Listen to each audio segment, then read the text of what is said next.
I have not rehearsed this presentation at all. In fact, I don't really feel like sharing it. But I've got a whole bunch of material. Do you see what's up there? Equality Act. And these articles come from the Alliance Defending Freedom Lawyers Association. Alliance Defending Freedom. And I think you can go on the website and you can find these. They handle a number of cases around the country. And so they try to put out information to their supporters, to those who are interested, to keep abreast of what's going on. There's probably some really good Christian agencies that are reporting on this Equality Act that's going through Congress. I don't even know where we stand right now. I haven't Googled it today. But these articles that I found are pretty frightening, and make a solid argument for the Equality Act posing serious threats to our First Amendment freedoms, especially the freedom of religion and the freedom of speech. And we're talking about to all Christians across the board. As I'm going to share really quickly, business owners, churches, religious schools, adoption and foster care providers, females, colleges, abortion agency or pro-life agencies, sports, even retail. Okay, so let's just launch into these in no apparent order, okay? This is a professor in Ohio, Shawnee State University, who declined to refer to a male student as a woman. He was willing to call the individual by their name, but not use a pronoun like Mr. or Mrs., because he thought it would be a lie. As a result, he was disciplined, and now he risks losing his job if he does not comply with the officials' unconstitutional demands. Basically, you have to treat people as they want to be treated, and that could fluctuate or change depending on the day. So the government and other organizations essentially are exercising more and more power to force Christians to accept lies and to live by lies. Now, here's an article, Men in Female Sports. I talked to Kristen. It's obvious that males have an athletic advantage over females, probably between 10 to 40% difference.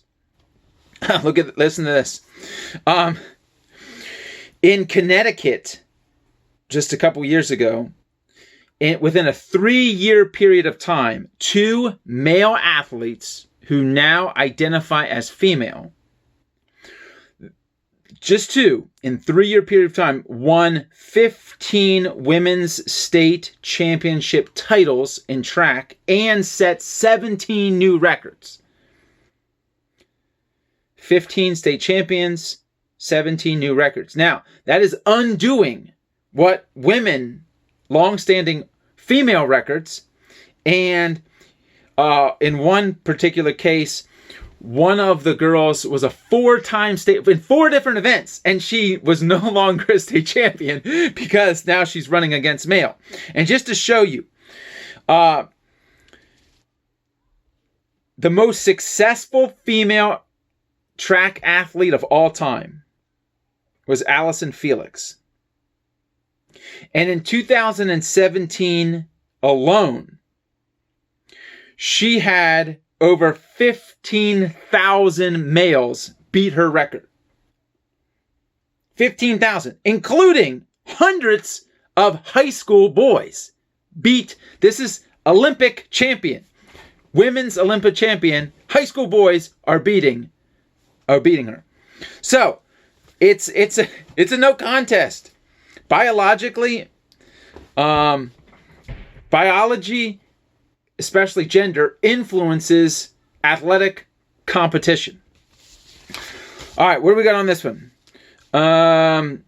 Here they're representing one client who in Pennsylvania was unexpectedly encountered a boy in the girls' restroom. And she reported it to administration. Administration basically sided with the boy, who's now identifying as female. So now Alexis feels uncomfortable, and Alliance Defending Freedom is representing Alexis as in a lawsuit against the school because of the school's pushback. Now, of course, Title IX was established, going back to the college sports thing for a moment. All sports, high school, college. Basically, these female athletes are no longer able to get, some of them, if you're going to get a scholarship to college, you need to come in with the top 3 in order to go to regionals and in order to go to a national meet. And if you miss that by 1, because now a male is running, now you're jeopardizing scholarships and athletic records, state championships, all of that. And Title IX was passed in 1972 to ensure that females were able to have equality in athletics with males and have their own teams to compete against other females in order to, have their own records, scholarships, etc. Now that's being completely. If I was a female college track coach, I'll tell you what I would do. I would recruit all transgender. Athletes, male athletes who now identify as female, and I would totally blow the competition out of the water. I mean, totally. We would set so many records. We would set we would be the national champions instantly. Like an unheard of, unknown school, college school, would all of a sudden in 1 year be national champions. And it would just show how preposterous this concept is and how unfair it is to women. Totally unfair. I don't understand how people can vote for this. Well, getting back into politics, how democratic women can vote for this. I don't understand it. They're shooting themselves in the foot.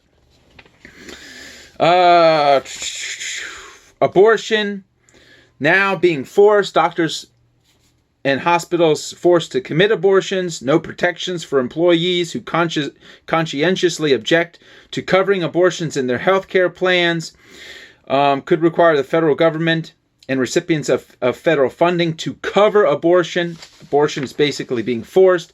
Here's businesses, multiple people that they are defending from floral arrangements, floral company, business that provides for weddings and other things, felt uncomfortable providing for a same-sex wedding. Cake shop, of course, we've seen that, the baker.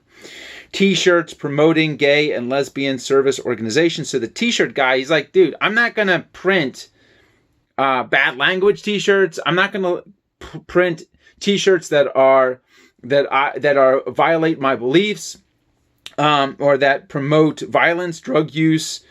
The local strip club is like wanting him to print. He's like, no, I'm not going to print T-shirts for you guys. Go find somebody else. And of course, gay, lesbian service organizations wanted him to, and he declined, and now they're suing him. So Alliance Defending Freedom is, and it will make it a crime. It's going to make it a crime.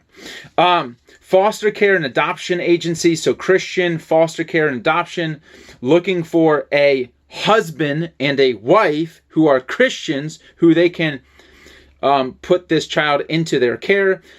Federal government's going to say, hey, if you're going to operate, you got to be, you can't make those distinctions. You have to just do it across the board. So if you have a homosexual couple that wants to adopt children, now a Christian adoption agency can't designate, according to its values and principles, And according to what the Bible teaches, now they're going to be forced to give kids. Why don't that couple go to some other adoption agency that's not Christian run and adopt kids? One, in Illinois, the state's refusal to allow Catholic Charities to operate consistently with its beliefs resulted in that organization closing its adoption ministry, which resulted in more than 2,000 children being displaced. So adoption, churches, and Christian schools, if you want federal funding, I don't know how that's going to apply to Liberty. I got to look into this more. But if you want federal funding, you're going to have to cooperate with us. And if you don't, we're going to yank the money. So you can still probably, I don't know, they could probably still keep, if you don't want money, millions of dollars from the federal government.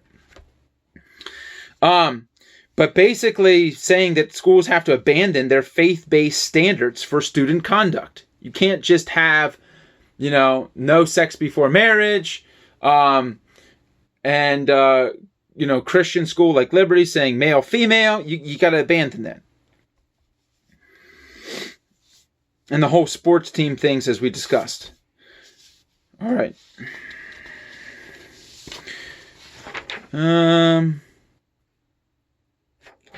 So safety issues, my daughter's going into the female bathroom, and the possibility of there being biological male men in there is a big issue for me. But basically, here's the summary. The Equality Act, like other things that have been passed in the last 10 years, does not offer any religious exemptions. It demands people of faith, it gives them an ultimatum. Either you change your faith-based practices to conform to what we say is the new law, or you will face government fines or jail time, period. And that is being applied all across the board. So there's more and more consequences for maintaining one's commitment to the absolute standard of Scripture. And as we've been saying for a long time, we can see where this is headed.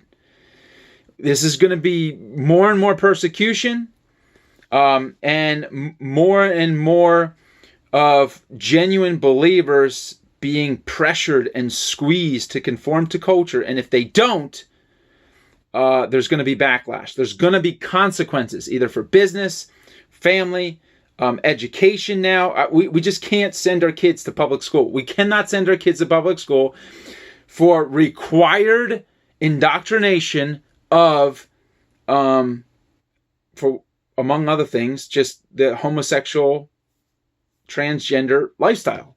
That is acceptable.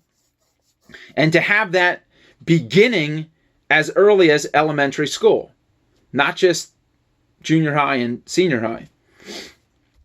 So, just a little overview. I would suggest that you do some research here. Share with me what you find out. Again, Equality Act, where it's currently at.